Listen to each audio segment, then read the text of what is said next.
जय श्री हरि। मनुष्य के सभी कामनाओं की पूर्ति करती है ये कामिका एकादशी। प्रत्येक वर्ष श्रावण मास के कृष्ण पक्ष में मनुष्य को भय बंधन से मुक्त होने का मार्ग दिखाती है ये कामिका एकादशी। कामिका एकादशी व्रत कथा। कुंती पुत्र धर्मराज युधिष्ठिर कहने लगे कि हे भगवान, आषाढ़ शुक्ल देवशयनी एकादशी तथा चातुर्मास महात्मन मैंने भली प्रकार से सुना। अब कृपा करके श्रावण कृष्ण एकादशी का क्या नाम है सो बताइए। श्री कृष्ण भगवान कहने लगे कि हे युधिष्ठिर, इस एकादशी की कथा एक समय स्वयं ब्रह्मा जी ने देवर्षि नारद से कही थी, वही मैं तुमसे कहता हूँ। नारद जी ने ब्रह्मा जी से पूछा था कि हे पितामह, श्रावण मास के कृष्ण पक्ष की एकादशी की कथा सुनने की मेरी इच्छा है। उसका क्या नाम है, क्या विधि है और उसका क्या महात्म्य क्या है सो कृपा करके कहिए। नारद जी की ये वचन सुनकर ब्रह्मा जी ने कहा, हे नारद, लोगों के हित के लिए तुमने बहुत सुंदर प्रश्न किया है। श्रावण मास की कृष्ण एकादशी का नाम कामिका है। उसके सुनने मात्र से वाजपेयी यज्ञ का फल मिलता है। इस दिन शंख चक्र गदाधारी विष्णु भगवान का पूजन होता है, जिनके नाम श्रीधर, हरि, विष्णु, माधव, मधुसूदन हैं। उनकी पूजा करने से जो फल मिलता है सो सुनो। जो फल गंगा, काशी, नैमिषारण्य और पुष्कर स्नान से मिलता है वह विष्णु भगवान के पूजन से मिलता है। जो फल सूर्य व चंद्रमा ग्रहण पर कुरुक्षेत्र और काशी में स्नान करने से, समुद्र वन सहित पृथ्वी दान करने से, सिंह राशि के बृहस्पति में, गोदावरी और गंडकी नदी में स्नान से भी प्राप्त नहीं होता, वह भगवान विष्णु के पूजन से मिलता है।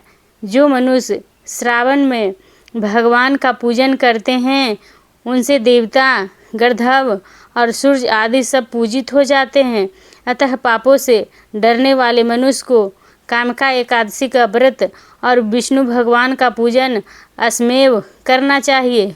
पाप रूपी कीचड़ में फंसे हुए और संसार रूपी समुद्र में डूबे मनुष्यों के लिए इस एकादशी का व्रत और भगवान विष्णु का पूजन अत्यंत आवश्यक है। इससे बढ़कर पापों के नाशों का कोई उपाय नहीं है। हे नारद, स्वयं भगवान ने यही कहा है कि कामिका व्रत से जीव कुयोनि को प्राप्त नहीं होता।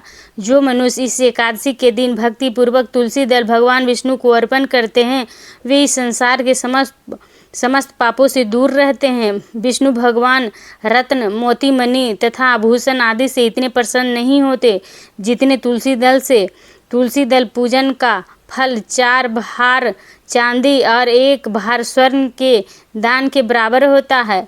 हे नारद, मैं स्वयं भगवान की अति प्रिय तुलसी को सदैव नमस्कार करता हूँ। तुलसी के पौधों को सींचने से मनुष्य की सब यातनाएं नष्ट हो जाती हैं। दर्शन मात्र से सब पाप नष्ट हो जाते हैं और स्पर्श से मनुष्य पवित्र हो जाते हैं।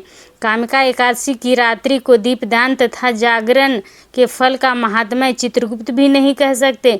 जो इस एकादशी की रात्रि को भगवान के मंदिर में दीपक जलाते हैं उनके पितर स्वर्गलोक में अमृत पान करते हैं तथा जो घी या तेल का दीपक जलाते हैं वे 100 करोड़ दीपकों से प्रकाशित होकर सूर्य लोक में जाते हैं। ब्रह्मा जी कहते हैं कि हे नारद, ब्रह्म हत्या तथा भ्रूण हत्या आदि पापों को नष्ट करने वाली इस कामिका एकादशी का व्रत मनुष्य को यत्न के साथ करना चाहिए। कामिका एकादशी के व्रत का महात्म्य श्रद्धा से सुनने और पढ़ने वाला मनुष्य सभी पापों से मुक्त होकर विष्णु लोक को जाता है। ये कथा पूर्ण हुआ। और ये कथा आपको कैसी लगी? अगर आपको ये कथा पसंद आई और ऐसे ही कथा आप सुनना चाहते हैं तो हमारा चैनल अति लालसा सनातन उपाय को लाइक, सब्सक्राइब और शेयर करना ना भूलें। धन्यवाद।